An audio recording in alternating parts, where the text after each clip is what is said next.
consistent with Order Number 8 of the TVWAN 2025. As the mover, I rise to say a few words before I move the motion.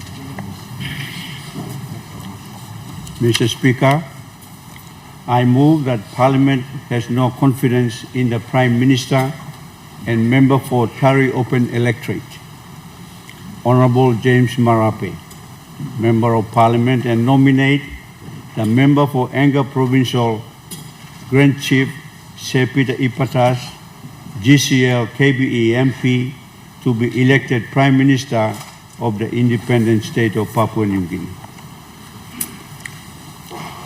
Today, Mr. Speaker, I rise with no joy, but with a heavy heart, heavy from the weight of broken promises, from the cries of a grieving nation, and from the silence that has gripped this Parliament for far too long.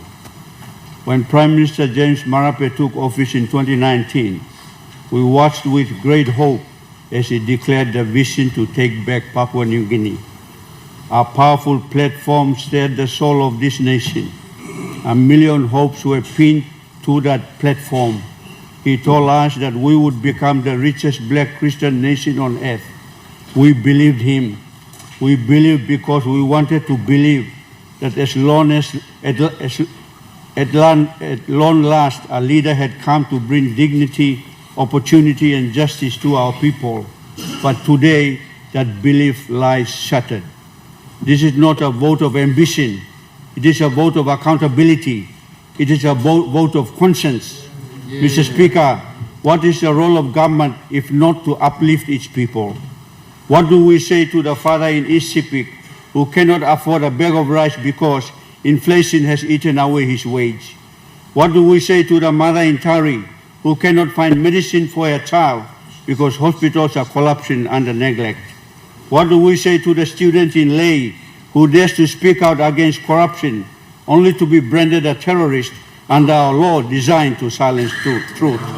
Under this Prime Minister, we have seen betrayal after betrayal, Mr. Speaker.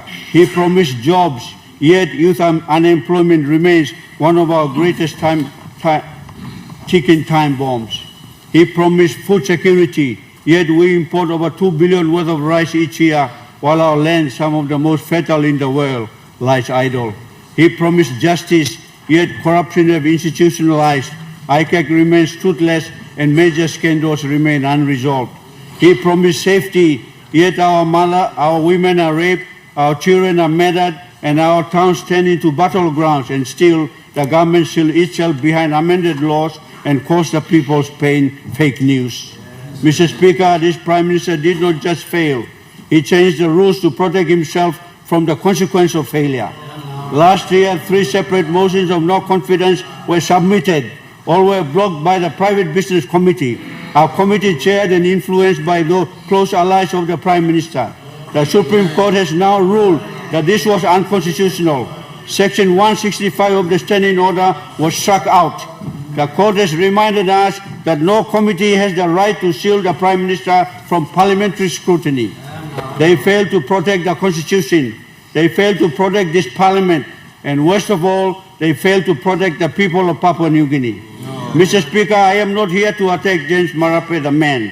I am here to speak the truth to James Marape, the Prime Minister. And the truth is simple, he has failed. Let me be clear. The GDP figures he quotes, 79 billion, 111 billion, are meaningless to the betel nut vendor in Hanuabada who cannot afford school fees. The billions he has borrowed have not translated into real, measurable improvements in lives of ordinary Papua New Guineans. Our democracy has been eroded, our media silenced, our activists intimidated, and our people are growing with anger. My people are watching. The people of Papua New Guinea are watching, and history is watching. Mr. Prime Minister, if you are listening, I hope you are. I urge you, step down, not in shame, but in dignity. Let this nation breathe again. Let new leadership take the reins and rebuild what you have broken. This is not about who wins or loses today. It is about whether Parliament still has the courage stand for the people who sent us here. To remain silent in the face of failure is to become a complicit in it. I will not be silent. I will not be complicit. I will vote to restore hope, dignity, and accountability to Papua New Guinea. I support this motion of no confidence, Mr. Speaker.